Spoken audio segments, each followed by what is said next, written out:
Hello everyone, it's me Uncle John.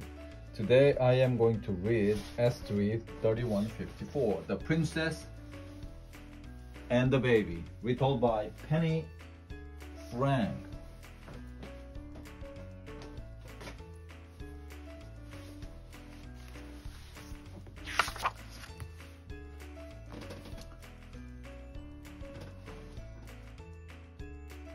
There were many Israelites living in the land of Egypt. Was not their own country? The Egyptians looked at the Israelites who lived in the country and said, "There are so many of them, they will soon be taking over Egypt."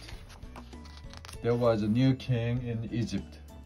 He looked at all the Israelites and said, "Something must be done. There are too many of them. They might fight us and turn us out of our own land. They are useful slaves, but we must think of a way to make them tired and weak so that they cannot fight as soldiers." So the king of Egypt made the Israelites work very hard.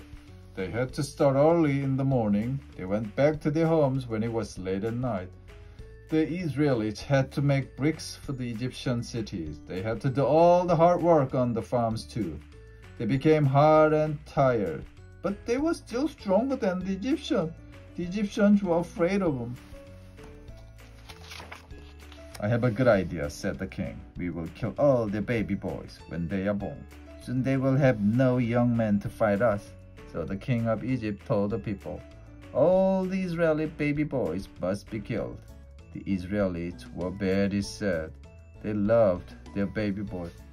They wanted them to grow up to be strong young men.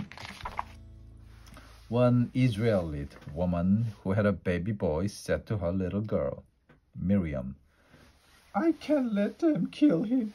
I want to watch him grow up. I love him so much."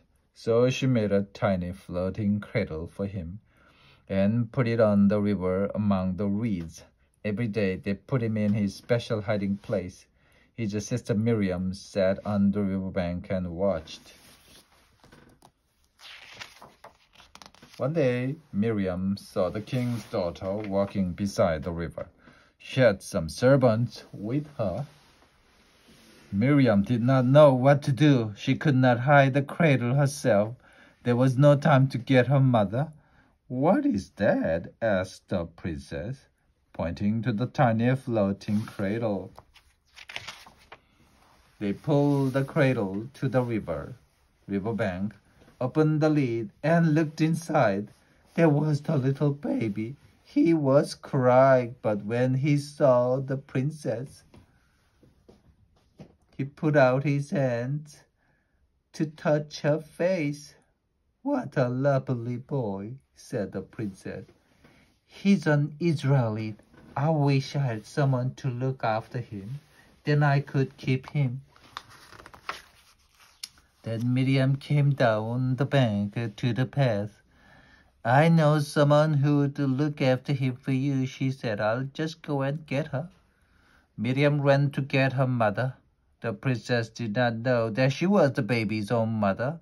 "Oh, please look after him," said the princess to the baby's mother. "When he's old enough, he can come and live at my palace. I shall call him Moses." Miriam and her mother were so happy to have the baby boy back.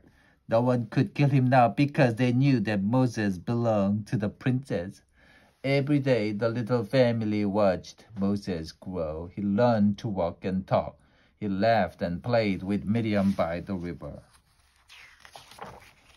When Moses was old enough, he went to live at the palace with the princess. He grew up as a rich young man. He knew he was not an Egyptian. He often saw the Israelites as they worked at the palace. He saw how tired and sad they were. "I wish I could help them," he said. God had not forgotten the Israelites. He knew they needed a strong leader to take them away from Egypt. God wanted them to go back to the land of Canaan. "I will give Moses the job of leading the Israelites out of Egypt," said God. "And I'll be with him just as I was with Joseph." But that is another story. The end.